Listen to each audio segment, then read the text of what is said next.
बिस्मिल्लाहिर्रहमानिर्रहीम अस्सलाम वालेकुम रहमतुल्लाहि व बरकातुहू। उम्मीद है आप लोग खैरियत से होंगे। हम लोग कंटिन्यू कर रहे हैं जो चैप्टर नंबर 4 हमारा शुरू होने जा रहा था।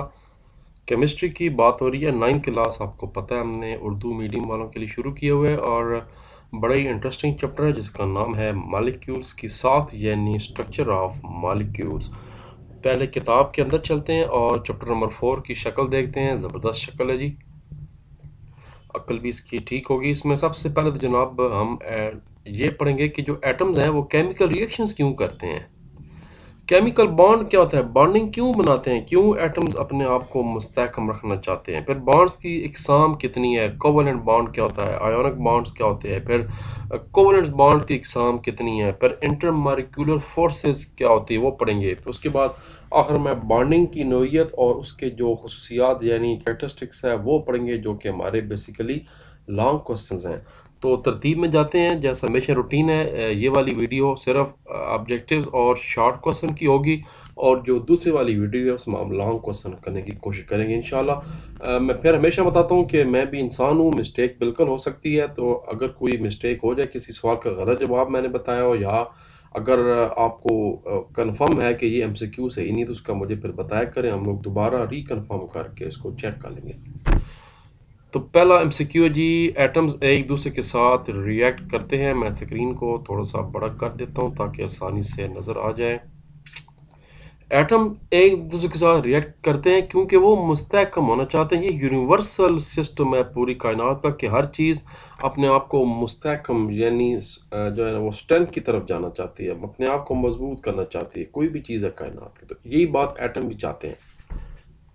वैलेंस शेल में अगर 6 इलेक्ट्रॉन रखने वाली जो नोबल गैसेज हैं उन इलेक्ट्रॉनिक कन्फिगरेशन हासिल करेगा, 2 इलेक्ट्रॉन हासिल करके वहां से कर लेगा, तो फिर उनके 8 पूरे हो जाएंगे। और आपको पता है इनको नोबल गैस इसलिए कहते हैं कि ये किसी के साथ रिएक्शन नहीं करती क्योंकि इनके आउटर शेल जो है वो कंप्लीट होता है, ना ये इलेक्ट्रॉन लेती हैं और ना ही किसी को देती।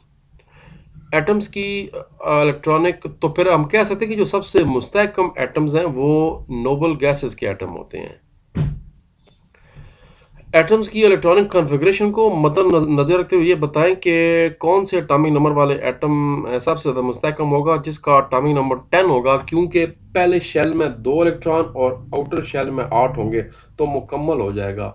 इसलिए इसको ना इलेक्ट्रॉन किसी से लेगा और ना ही किसी को इलेक्ट्रॉन दे सकता है। ये एक परफेक्ट जो है ना वो सूरत हाल होती है किसी भी एटम के लिए। ऑक्टेट रूल क्या है, ऑक्टेट 8 को कहते हैं।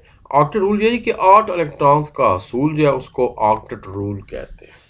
ऑक्टेट का बताओ, ऑक्टेट लफ्ज निकला है ऑक्टा से जो कि लातीनी यूनानी ज़बान का लफ्ज है। ऑक्टेट 8 को कहते हैं।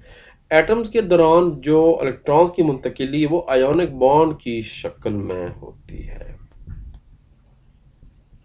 जब एक इलेक्ट्रोनेगेटिव एलिमेंट किसी इलेक्ट्रोपॉजिटिव एलिमेंट के साथ मिलता है तो उनके दरमियान बॉन्डिंग होती है, आयोनिक बॉन्डिंग होती है। ये इसकी डेफिनेशन भी है। दो नॉन मेटल्स के दरमियान जो बनने वाला बॉन्ड है वो कोवेलेंट बॉन्ड होगा। अमूमन ऐसे ही होता है मुमकिन तौर पर। कोवेलेंट मॉलिक्यूल्स में मौजूद बॉन्ड जो है वो अमूमन कितने इलेक्ट्रॉन्स का पेयर रखता है, 2 इलेक्ट्रॉन्स का पेयर रखता है। मुंदरजा झैल में से कौन सा कंपाउंड बॉन्डिंग के लिहाज से गैर सिमती है, वो है जी पोटाशियम ब्रोमाइड KBr।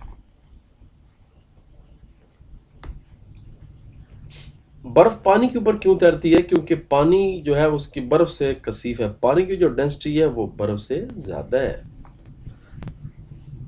और कोवेलेंट बॉन्ड किसका नतीजा होता है, इलेक्ट्रॉन्स की शेयरिंग के नतीजे में जो है वो कोवेलेंट बॉन्ड बनते हैं। CH2H2 का मॉलिक्यूल कितने बॉन्ड्स पर मुश्तमिल होता है, 5 बॉन्ड्स पर मुश्तमिल होता है। ट्रिपल कोवेलेंट बॉन्ड जो कि कोवेलेंट बॉन्ड की तीसरी किस्म है, इसमें कितने इलेक्ट्रॉन हिस्सा लेते हैं, इसमें 6 इलेक्ट्रॉन हिस्सा लेते हैं, 6।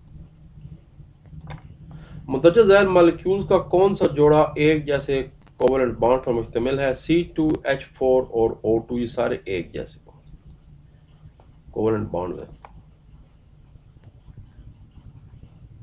मुंदरजा झैल में से कौन सा कंपाउंड पानी में हल नहीं होता, वो है C6H6। सोडियम क्लोराइड तो हल हो जाता है जिसको नमक कहते हैं, मैग्नीशियम क्लोराइड भी हो जाता है, सोडियम ब्रोमाइड भी हल हो जाता है, पोटाशियम सॉरी, लेकिन C6H6 जो है वो पानी में हल नहीं हो पाता। मुंदरजा झैल में से किस मॉलिक्यूल्स में इलेक्ट्रॉन में कमी पाई जाती है, BF3। मुंदरजा झैल में से कौन सा पेयर पोलर कोवलेंट बॉन्ड रखता है? हाइड्रोजन क्लोराइड और पानी H2O एंड HCl। मुंदरजा झैल में से एटम्स के दरमियान पाए जाने वाली सबसे जो कमज़ोर फोर्स है उसको इंटरमॉलिक्यूलर फोर्स कहा जाता है। शॉर्ट क्वेश्चन की बारी है। वही तरतीब है, जो शॉर्ट क्वेश्चन किताब के अंदर से हैं वो ज़्यादा बेहतर है, मैं वहाँ से निशान लगाता हूँ। मगर कुछ शॉर्ट क्वेश्चन ऐसे हैं जो कंसेप्चुअल हैं किताब के अंदर, उनको ढूंढना या एग्जैक्ट जवाब देना मुमकिन नहीं होता। तो फिर आपकी आसानी के लिए वो नीचे लिख दी गए हैं, आपको मैं वो भी दिखाता हूँ। आप आसानी से उसको वीडियो को रोक कर उसको लिख लीजिए या फिर उसका स्क्रीनशॉट ले लीजिए। और कुछ सवाल ऐसे हैं जो कि मैंने निशान किताब के अंदर भी अभी आपको लगवा देता हूँ और नीचे लिखे हुए भी हैं जो आपको आसान लगता है। अब पहला सवाल है, एटम्स आपस में क्यों रिएक्ट करते हैं? ये जो जहाँ से हमारा चैप्टर शुरू हो रहा है वहीं ये बात लिखी हुई है। पेज नंबर 70 आप निकालेंगे और पेज नंबर 70 पे आप आएंगे जनाब। ये हमारा लॉन्ग सवाल 11 भी है और ये हमारा शॉर्ट क्वेश्चन भी है। ये एक यूनिवर्सल असूल है कि हर चीज़ ज़्यादा से ज़्यादा मुस्तहकम यानी स्टेबल होने पर माइल होती है। यही चीज़ एटम पर भी होती है। एटम नोबल गैसों जैसी इलेक्ट्रॉनिक कॉन्फ़िगरेशन हासिल करना चाहते हैं जिनके इनर शेल में 2 इलेक्ट्रॉन और आउटर में 6 होते हैं, हासिल करके कर लेते हैं। किसी भी एटम के वैलेंस शेल में 2 या 8 इलेक्ट्रॉन की मौजूदगी इस्तेहकाम की अलामत है।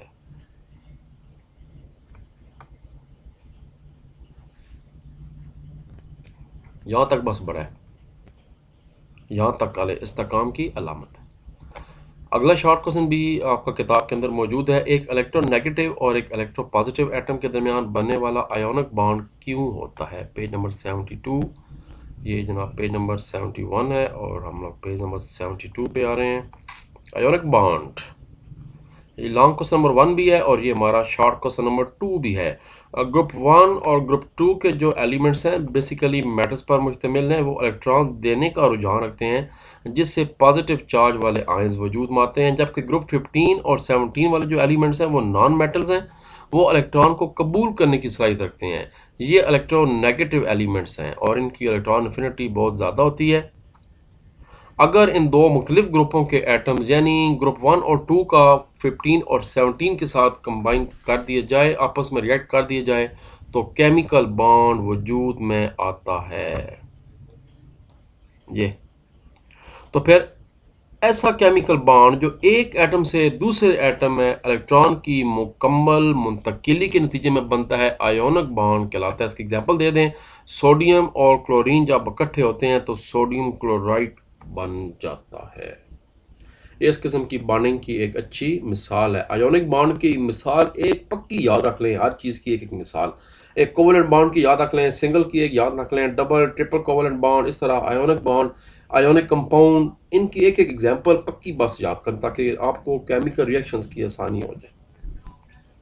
अगला सवाल आते हैं, आयोनिक कंपाउंड्स ठोस होते हैं, वजाहत करें। सवाल नंबर 3। सवाल नंबर 4 है, ज़्यादा इलेक्ट्रोनेगेटिव एलिमेंट्स आपस में बॉन्ड बना सकते हैं, वजाहत करें। अभी हम ये पढ़ चुके हैं। मेटल्स इलेक्ट्रिसिटी के अच्छे कंडक्टर होते हैं, क्यों? धात बिजली तेज़ी से पास होती है। जो आप घरों में इलेक्ट्रिक तार है ये तांबे की, कॉपर की बनी होती हैं। कॉपर जो है ना वो एक एक्सीलेंट जो है वो कंडक्टर है इलेक्ट्रिसिटी का। आयोनिक कंपाउंड सोल्यूशन या पिघली हुई शक्ल में इलेक्ट्रिसिटी कंडक्टर होते हैं, क्यों? चारों का जवाब क्वेश्चन नंबर 3, 4, 5 और 6 आ जाए जी नीचे। स्क्रीनशॉट लेने के लिए या कॉपी पेन से लिखने के लिए तैयार हो जाएं। अच्छा, ये जो पहला सवाल था ये नीचे भी लिखा हुआ है कि एटम्स आपस में क्यों रिएक्ट करते हैं। तो जो ऊपर मैंने निशान लगाया है वो ज़्यादा बेहतर। अगर आपने ज़्यादा डिटेल से फिर करना है तो फिर आप इसका स्क्रीनशॉट ले लें, ये ज़्यादा डिटेल में जवाब है। किताब में मैंने यहाँ तक जो है ना वो कराया था, तकरीबन 3 लाइन कराई, ये थोड़ा सा ज़्यादा लिखा हुआ है, देख लें। जो अगला सवाल है वो भी यहाँ पर नीचे लिखा हुआ है, तो अगर आप चाहें तो पेज 72 के बजाय इसको यहाँ से भी जनाब कर सकते हैं। इसका आपके लाजमी इसका आपने वीडियो को रोक लें और इसको लिख लें या इसका स्क्रीनशॉट ले लें, बड़ी इजी होता है। यूट्यूब की वीडियो को रोक ली करें, जब वीडियो को रोका जाता है तो वो बाज़ार ब्लैक हो जाती है, घबराना नहीं है। रोकने के बाद उसको फिर दोबारा हल्का सा टच करना है तो वो ब्राइट हो जाएगी और आपको वीडियो रुकी हुई नज़र आएगी। तो अगर कोई बच्चा दूसरे शॉर्ट क्वेश्चन का जवाब भी किताब के अंदर से नहीं तैयार करना चाहता तो फिर ये वाला कर ले। सेम वही चीज़ लिखी हुई है कि एक इलेक्ट्रो पॉजिटिव एटम अपने वैलेंस शेल के इलेक्ट्रॉन देकर पॉजिटिव आयन बनने की सलाहियत होती है, जबकि एक इलेक्ट्रोनेगेटिव एटम में वैलेंस शेल में इलेक्ट्रॉन कबूल करके नेगेटिव आयन बनने की सलाहियत होती है। चुनाचा एक ऐसा केमिकल बॉन्ड जो एक एटम से, ये तो वही किताब वाली बात हो गई, एक एटम से दूसरे एटम में इलेक्ट्रॉन की मुकम्मल मुंतकिली जमाता है, आयनिक बॉन्ड कहलाता है। और एक इलेक्ट्रोनेगेटिव और एक इलेक्ट्रोपॉजिटिव एटम के दरमियान बनने वाला बॉन्ड आयोनिक बॉन्ड, वही बात है असल। अब सवाल है तीसरा, चौथा, पांचवा, छठा। तीसरा सवाल, आयोनिक कंपाउंड्स ठोस होते हैं, वजाहत करें। आयोनिक कंपाउंड्स पॉजिटिव और नेगेटिव चार्ज वाले आयन से मिलकर बनते हैं। पॉजिटिव और नेगेटिव चार्ज के हामिल आयन ताकतवर इलेक्ट्रोस्टैटिक फोर्स के जरिए ठोस या क्रिस्टल की शक्ल में जुड़े रहते हैं। चुनाका आयन अपनी जगह पर फिक्स होने की वजह से आज़ाद घूम नहीं सकते, इसलिए आयोनिक कंपाउंड्स ठोस होते हैं। तो ये जनाब इसका जवाब था। मैं मिटा रहा हूँ और आप इसको या तो वीडियो को रोक लें, इसको लिख लें, वरना इसका आसानी से स्क्रीनशॉट ले लिया करें।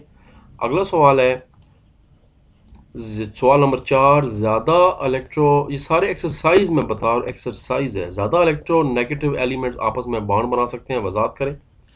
ज़्यादा इलेक्ट्रोनेगेटिव एलिमेंट्स का साइज छोटा, न्यूक्लियर चार्ज ज़्यादा होता है और आयनाइजेशन की वैल्यू ज़्यादा होती है, इसलिए इनके वैलेंस शेल से इलेक्ट्रॉन निकालना मुश्किल होता है। क्योंकि एटम की ताकत, न्यूक्लियस जो है उसकी ताकत ज़्यादा है, वो इलेक्ट्रॉनों को लूज नहीं करता, खींचे रखता है। इसके बजाय ये इलेक्ट्रॉन शेयर करने को तरजीह देते हैं। ये आपस में भी इलेक्ट्रॉन शेयर कर सकते हैं। मजीद इनकी इलेक्ट्रोनेगेटिविटी की वैल्यू बराबर होती है, इसलिए ये ज़्यादा इलेक्ट्रोनेगेटिव एलिमेंट्स भी आपस में बॉन्ड बना सकते हैं। एग्जाम्पल दे दें, 3 एग्जाम्पल। मसलन फ्लोरीन आपस में हो जाएंगे शेयर, क्लोरीन बॉन्ड बन जाएगा और ब्रोमीन का भी ब्रोमीन आपस में देकर बॉन्ड बन जाएगा। ये नुक्ता एक इलेक्ट्रॉन को शो करता है। ये आप इसी चैप्टर में वो डॉट और क्रॉस वाला टेबल जो है वो यकीनन स्कूल में पढ़ा होगा। जो उसका पांचवा शॉर्ट क्वेश्चन है वो भी किताब के अंदर नहीं है, वो बड़ा आसान जवाब है कि मेटल जो होते हैं वो, यानी जिसको आप धात कहते हैं, ये इलेक्ट्रिसिटी के अच्छे कंडक्टर क्यों होते हैं? क्यों बिजली जल्दी पास हो जाती है लोहे से, तांबे से, इन चीज़ों से? क्योंकि इनके अंदर मोबाइल या फ्री इलेक्ट्रॉन रखने की वजह से ठोस या माया हालत में जो मेटल्स होते हैं वो इलेक्ट्रिसिटी के अच्छे कंडक्टर्स होते हैं। इनके अंदर फ्री इलेक्ट्रॉन बहुत ज़्यादा होते हैं, उनकी मूवमेंट की वजह से आपस में जो है ना वो तेज़ी से करंट, और आपको पता है कि इलेक्ट्रिक जो करंट है वो बेसिकली इलेक्ट्रॉन का बहाव होता है, इसको इलेक्ट्रिक करंट कहते हैं। अरबों खरबों की तादाद में इलेक्ट्रॉन जो है वो तेज़ी के साथ 1 सेकंड के अरबों हिस्से में मूव करते हैं, इसी को इलेक्ट्रिक करंट कहते हैं। छठा सवाल है कि आयोनिक कंपाउंड सोल्यूशन या पिघली हुई शक्ल में इलेक्ट्रिसिटी कंडक्टर होते हैं, क्यों? ये भी बहुत होते हैं, कॉमन सेंस है। क्योंकि सोल्यूशन या माया हालत में जो आज़ाद इलेक्ट्रॉन की मौजूदगी की वजह से आयोनिक कंपाउंड्स इलेक्ट्रिसिटी के अच्छे कंडक्टर होते हैं। ऊपर वाले सवाल में था कि फ्री इलेक्ट्रॉन की वजह से, और नीचे है कि आज़ाद आयंस की वजह से। क्योंकि सोल्यूशन जब पिघली हुई हालत है, माया हालत है, आसानी के साथ एटम्स और उनके जो आयंस हैं वो हरकत कर सकते हैं, इस वजह से फिर इलेक्ट्रॉन्स को भी हरकत करने में आसानी होती है। यही वजह है कि पानी के अंदर बड़ी तेज़ी से इलेक्ट्रिक करंट फैलता है। अब जनाब जो सवाल नंबर 7 है वो किताब के अंदर है, उसको किताब के अंदर से जाके दोबारा चेक करते हैं। क्वेश्चन नंबर 7 है, नाइट्रोजन के मॉलिक्यूल में किस किस्म का कोवेलेंट बॉन्ड बनता है? नाइट्रोजन, पेज नंबर 74, लो जी 73 पेज, और पेज नंबर 74 आ गया। नाइट्रोजन आ गया जी, नाइट्रोजन आ गया जी, ये जी। नाइट्रोजन के अंदर जो है वो ट्रिपल कोवेलेंट बॉन्ड बनता है। बस ये बात बतानी है कि नाइट्रोजन के अंदर यानी N2, चूंकि बॉन्ड है तो N2 लाजमी लिखेंगे, कोवेलेंट बॉन्ड बनता है। आगे एग्जांपल दे दें, नाइट्रोजन है, ये पास हो रहा है और ये ट्रिपल कोवेलेंट, ये 3 लाइनें शो कर रही हैं कि ये ट्रिपल कोवेलेंट बॉन्ड है। 2 लाइनें शो करती हैं डबल कोवेलेंट बॉन्ड और 1 लाइन शो करती है सिंगल कोवेलेंट बॉन्ड। तो पहले तो आप बताएंगे कि जो नाइट्रोजन है वो एक बड़ी एग्जाम्पल है ट्रिपल कोवेलेंट बॉन्ड की, वो ट्रिपल कोवेलेंट बॉन्ड बनाता है, और आगे एग्जाम्पल दे दें कि किस तरह बनाता है। ये आपने सारा उसको लिख देना, ये बात। फिर बता रहा हूँ पेज नंबर 74 है। अगला सवाल है इलेक्ट्रॉन्स के लोन पेयर और बॉन्ड पेयर में फ़र्क बताएं। अच्छा, पेज 73 और 75 पे फ़र्क ज़रूर दिया गया है, मगर आपको बार बार ऊपर नीचे आना पड़ेगा। मैं आपको बता तो देता हूँ, फिर आपको मैं इकट्ठे भी जवाब देता हूँ। ये पहले बॉन्ड पेयर का एक डेफिनेशन आ गई। कोवलेंट बॉन्ड्स दो एटम्स के दरमियान इलेक्ट्रॉन्स की बाहमी शेयरिंग से वजूद में आते हैं। ऐसे इलेक्ट्रॉन जो केमिकल बॉन्ड बनाने के लिए बाहम जोड़े बनाते हैं बॉन्ड पेयर इलेक्ट्रॉन्स कहलाते हैं। बॉन्ड पेयर तादाद के लिहाज से कोवलेंट बॉन्ड्स की 3 इकसाम है। ये तो हो गया जी बॉन्ड पेयर, लोन पे बॉन्ड। अब लोन पेयर क्या होता है पेज 75 पे। सर जी फुल कम होगा। लो जी, lone pair non bonded electron जो एक एटम पर मौजूद होता है उसको लोन पेयर कहलाता है। जब एक प्रोटॉन किसी ऐसे मॉलिक्यूल के नज़दीक पहुंचा है दो इलेक्ट्रॉन के लोन पेयर का हामिल हो तो ये लोन पेयर H को दे देता है और एक कोऑर्डिनेट कोवलेंट बॉन्ड वजूद में आता है। फॉर एग्जांपल अमोनियम रेडिकल की तश्कील NH4।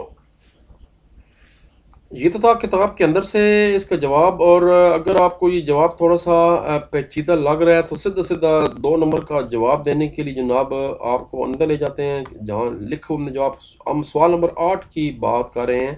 जो 9वां सवाल है वो भी किताब के अंदर नहीं है। मैं आपको ये भी बता दूं दोबारा, पहले नीचे आते हैं और 8वां सवाल ढूंढते हैं कि कहाँ हमने सॉल्व किया था। ये है जी 8वां सवाल। सीधा सीधा बीच में लाइन लगा दें। मैं 73 75 तो आपको ऑलरेडी बता चुका हूं। या फिर सीधा सीधा लाइन लगा दें और एक तरफ लिख लें, इधर ऊपर लिख लें लोन पेयर बॉन्ड और यहां पर लिख लें बॉन्ड पेयर। तो ऐसे इलेक्ट्रॉन जो सिर्फ एक ही एटम पर मौजूद हो उनको लोन पेयर इलेक्ट्रॉन कहते हैं। लोन का मतलब होता है अकेला, जबकि इलेक्ट्रॉन का पेयर जो दो एटमों के दरमियान मौजूद होता है उसको बॉन्ड पेयर कहलाते हैं। लो जी रोलिंग हो गया। तो ये अगर आपको ज़्यादा लग रही है आसान तो 2 नंबर उम्मीद है मिल जाएंगे। डेफिनेशन से इसको याद कर लें। सिर्फ मैंने बताया कि थोड़ा सा मिसाला लगा लें, यहाँ पर नंबरिंग दे दें, बल्कि इसका है ही 1 पॉइंट की नंबरिंग होती नहीं है। ऊपर खाली हेडिंग दे दें लोन पेयर और यहाँ पर हेडिंग दे दें बॉन्ड पेयर, तो ये लिख दें। वरना फिर जैसे मैंने टिक करवाया अभी आपको 73 और 75 पे वो वाला कर लें। 9वां सवाल है कोवलेंट बॉन्ड बनने के लिए कम से कम 2 ज़रूरी शराइत बयान करें। कोवलेंट बॉन्ड बनने के लिए मुंदरजा झैल शराइत का पूरा होना ज़रूरी है। या तो एलिमेंट्स की जो आयनाइजेशन एनर्जी है और इलेक्ट्रोनेगेटिविटी है वो ज़्यादा होनी चाहिए तो फिर कोवलेंट बॉन्ड बनेगा, या बाहम मिलने वाले एलिमेंट्स की जो इलेक्ट्रोनेगेटिविटी उसकी वैल्यू तकरीबन बराबर होनी चाहिए, तब जाके जनाब कोवलेंट बॉन्ड्स बन सकते हैं। अगर एलिमेंट्स आपस में मिल रहे हैं तो उनकी जो इलेक्ट्रोनेगेटिविटी है वो तकरीबन बराबर हो तब भी बन जाता है कोवलेंट बॉन्ड। या जो आयनाइजेशन एनर्जी है और इलेक्ट्रोनेगेटिविटी अगर दोनों की ज़्यादा हो एलिमेंट्स की तो फिर भी कोवलेंट बॉन्ड बनने का चांस होता है। 2 पॉइंट्स सिर्फ पूछे गए थे। वापस आते हैं और देखते हैं कि क्या मज़ीद कोई सवाल किताब के अंदर से है। बिल्कुल सवाल नंबर 10, सवाल नंबर 11 और सवाल नंबर 12 और सवाल नंबर 13 ये चारों किताब के अंदर मौजूद हैं। फिर किताब के अंदर चलते हैं। हाइड्रोजन क्लोराइड के अंदर ये तो वो आपका डाइपोल इंटरेक्शन वाला क्वेश्चन आ गया। फोर्सेस क्यों पाई जाती हैं पेज नंबर 79। ये page 76, then we have page number 77, then page number 78 और पेज नंबर 79 डाइपोल इंटरेक्शन। लो जी यहाँ से चूँकि इलेक्ट्रॉन्स का इश्तराक शुदा यानी मुश्तरक जोड़ा ज़्यादा इलेक्ट्रोनेगेटिव एटम की तरफ झुकाव रखता है इसलिए इस पर जो चार्ज है वो नेगेटिव हो जाएगा। मसलन हाइड्रोजन क्लोराइड में जो क्लोरीन है उसके ऊपर नेगेटिव चार्ज होगा तो फिर कॉमन सेंस है जो उसके दूसरी तरफ हाइड्रोजन है उसके ऊपर पॉजिटिव चार्ज होगा। तो आगे जी आप एग्जांपल दे दें H और Cl, H के ऊपर जो है वो पॉजिटिव चार्ज है और क्लोरीन Cl के ऊपर नेगेटिव चार्ज है। तो कॉमन सेंस है पॉजिटिव नेगेटिव होंगे तो फिर आपस में इंटरेक्शन होगी और उसके बाद केमिकल रिएक्शन होगा। और ये करने के बाद ये एग्जांपल भी दे देनी है ये वाली। कुछ अच्छी जो बड़े टीचर्स हैं, हम तो किसी खाते में नहीं है, वो रिकमेंड करते हैं कि इस सवाल के साथ ये वाली 2 लाइनें भी रिकमेंड की जाती हैं। उनको दे दें।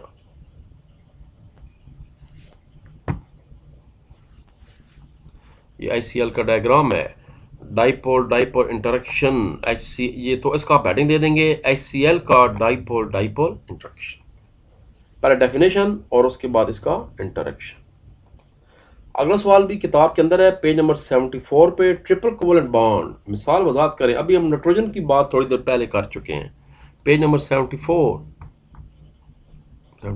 दूर है तो डायरेक्ट आने की कोशिश करते हैं।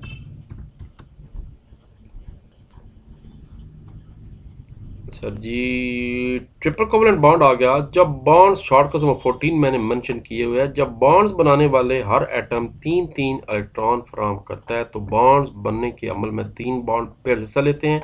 इस किस्म के बॉन्ड्स को ट्रिपल कोवलेंट बॉन्ड कहते हैं। इलेक्ट्रॉन के 3 जोड़ों को जाहिर करने के लिए 3 लाइनें लगानी पड़ती हैं। ट्रिपल कोवलेंट बॉन्ड रखने वाले मॉलिक्यूल की मिसालें नाइट्रोजन भी हैं और इथाइन भी है, C2H2। तो एक एग्जांपल बड़ी होती है, यही दोबारा लाइन फिर दोबारा लिख दें जो हमने इससे पहले नाइट्रोजन वाले सवाल में की थी। तो बस यहाँ तक जो है इसका जवाब बड़ा हो जाएगा।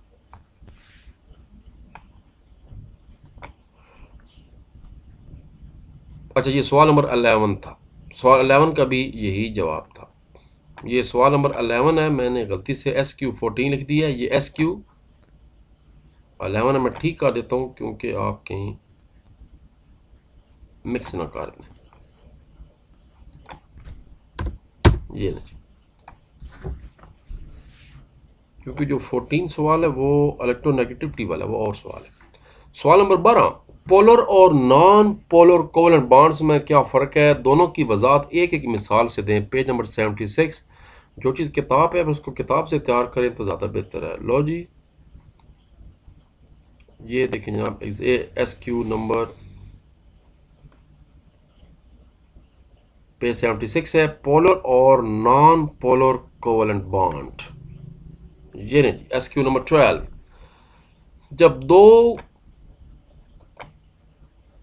जब दो कोवलेंट बॉन्ड्स बनाने वाले एटम की इलेक्ट्रोनेगेटिविटी में फ़र्क हो तो इन एटम के दरमियान बॉन्ड पेयर की, फिर बता रहा हूँ, page number 76 short question number 12 mention हुआ है।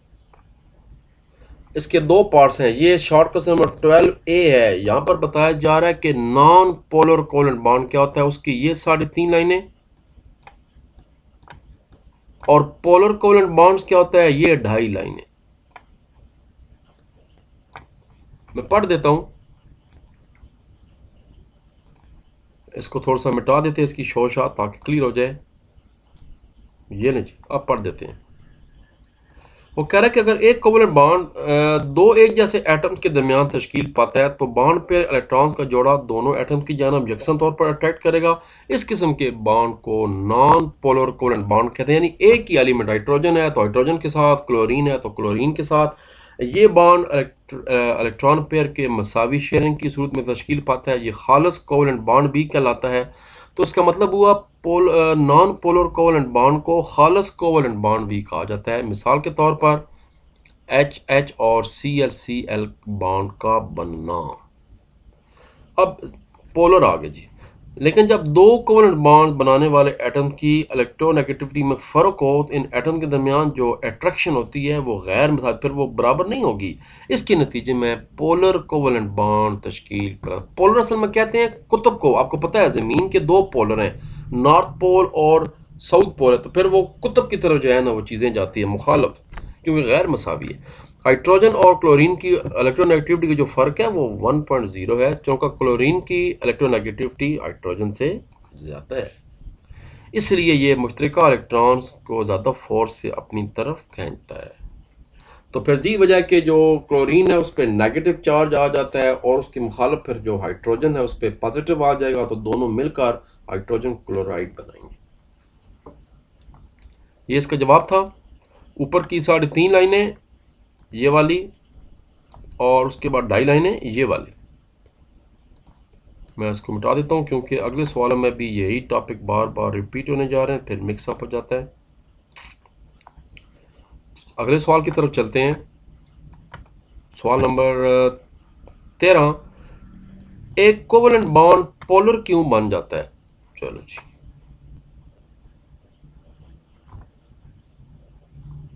Page number 76। तो उसका सेम जवाब, पोलर क्यों बन जाता है कोवेलेंट बॉन्ड? सेम जवाब पोलर, वही डेफिनेशन है पोलर, एग्जैक्टली इसका सेम जवाब है। पर अब इसके साथ आपने ये एग्जाम्पल हाइड्रोजन क्लोराइड वाली भी देनी होगी। अब हम शॉर्ट क्वेश्चन नंबर 13 करने जा रहे हैं। शॉर्ट क्वेश्चन 13 यहाँ पर शुरू होगा, पेज नंबर वही 76 है कि एक पोलर कोवेलेंट बॉन्ड पोलर क्यों बन जाता है, यानी उसकी सिर्फ डेफिनेशन पूछी जा रही है। तो जब दो कोवेलेंट बॉन्ड बनाने वाले एटम की इलेक्ट्रोनेगेटिविटी में फ़र्क हो तो इन एटम के दरमियान बॉन्ड पे की अट्रैक्शन गैर मसावी होगी। इसके नतीजे में पोलर कोवेलेंट बॉन्ड बन जाता है। जैसे हाइड्रोजन क्लोरीन के दरमियान जो फ़र्क है वो 1 है, 1.0 का है, क्योंकि क्लोरीन की इलेक्ट्रोनेगेटिविटी हाइड्रोजन से ज़्यादा है, तो फिर जो इलेक्ट्रॉन की ज़्यादा फोर्स है वो अपनी तरफ खींचता है और उसकी वजह से उसका जो है वो नेगेटिव चार्ज पार्शियल आ जाता है, जबकि उसके मुखालफ हाइड्रोजन पर पॉजिटिव चार्ज आ जाता है।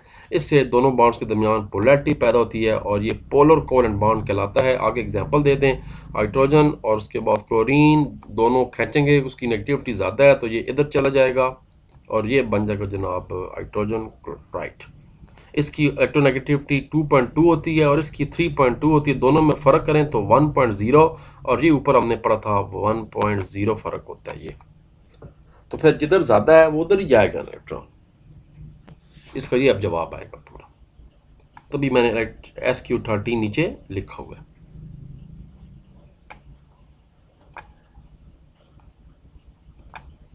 एक जैसे टॉपिक के अंदर कई सवाल केमिस्ट्री फिजिक्स में बनते, इसलिए थोड़ा सा इसको पहले फिर एहतियात करनी पड़ती है। मैं मिटा देता हूँ। सवाल नंबर 14, इलेक्ट्रोनेगेटिविटी पोलैरिटी में क्या ताल्लुक है? इसका जवाब जो है वो किताब के अंदर एग्जैक्टली नहीं है, मैंने नीचे लिखवा दिया है। पेज नंबर सॉरी अपना नीचे से अंडरलाइन कर लें, निशान लगवा रहे हैं। अच्छा, ये सवाल नंबर जो 12 था, पोलर और नॉन पोलर कोवेलेंट बॉन्ड, अगर आपको ये पसंद नहीं आया था जो किताब के अंदर से मैंने कराया है पेज 76 वाला, तो फिर आप पेज 76 के बजाय ये वाला लिख दें। मुख्तलिफ किस्म के ये ज़्यादा बेहतर है। किसके ये क्वेश्चन नंबर 12 की बात हो रही थी। मुख्तलिफ किस्म के एटम्स के दरमियान बनने वाले बॉन्ड को पोलर कहते हैं, जबकि एक जैसे एटम के दरमियान बनने वाले बॉन्ड को नॉन पोलर कहते हैं। जैसे हाइड्रोजन आपस में है, जबकि हाइड्रोजन क्लोराइड एग्जाम्पल है वो पोलर की एग्जाम्पल है।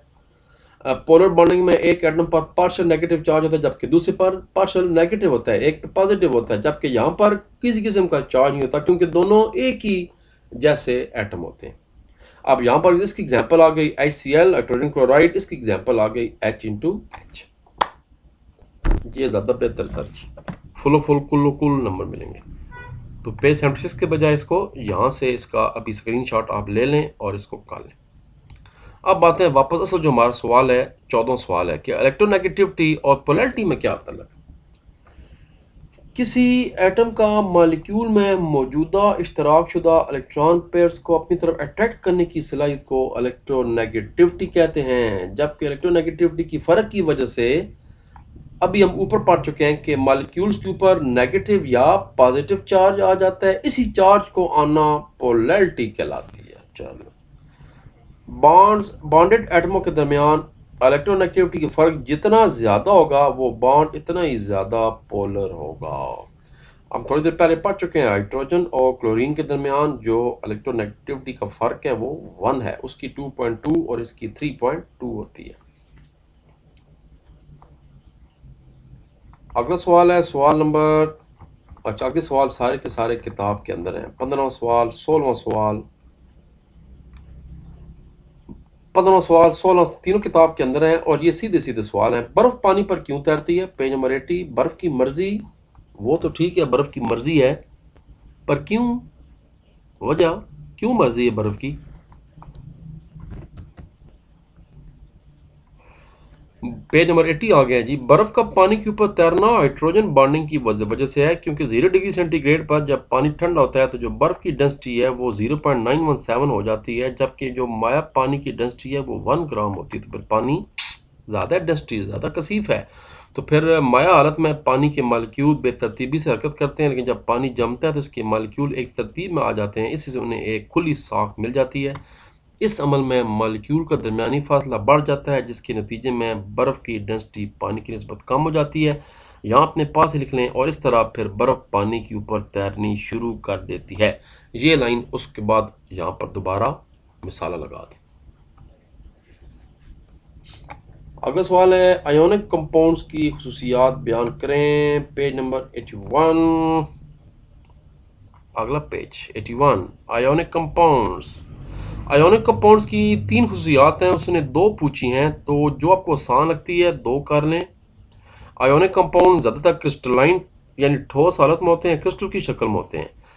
ठोस हालत में आयोनिक कंपाउंड की जो इलेक्ट्रिकल कंडक्टेंस है वो न होने के बराबर होती है, लेकिन सोल्यूशन या माया हालत में इनकी अच्छे ये कंडक्टर होते हैं। अगर ठोस हो तो बिजली बहुत कम पास होती है, मगर ये माया हालत में हो तो फिर बिजली तेज़ी के साथ पास होती है, क्योंकि हम पहले पढ़ चुके हैं माया हालत होने की वजह से जो इलेक्ट्रॉन्स हैं, आज़ाद आयन्स हैं, उनकी मौजूदगी होती है। 2 पॉइंट्स पूछे उसने, पहला दूसरा काल। अगला सवाल इसी के अगले पेज पर है, कोवेलेंट बॉन्ड की खुसूसियात बयान करें। आज उसने 2 नहीं पूछी, उसने 3 पूछी हैं।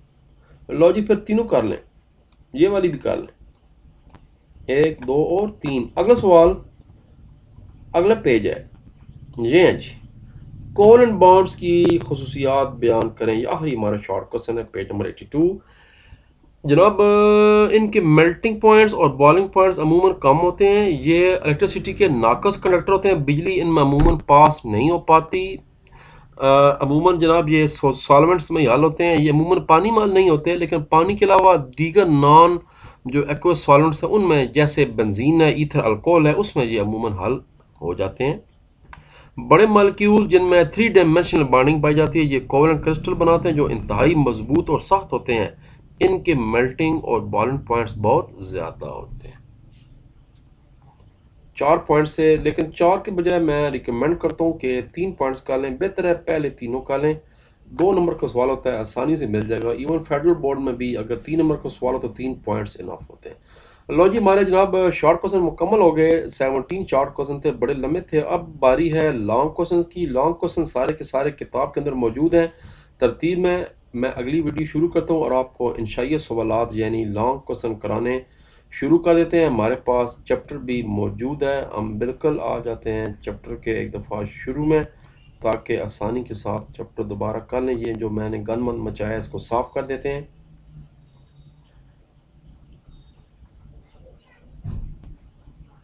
तो फिर जनाब मिलते हैं अगली वीडियोस के साथ। थोड़ा सा टुन टुन सुन लें।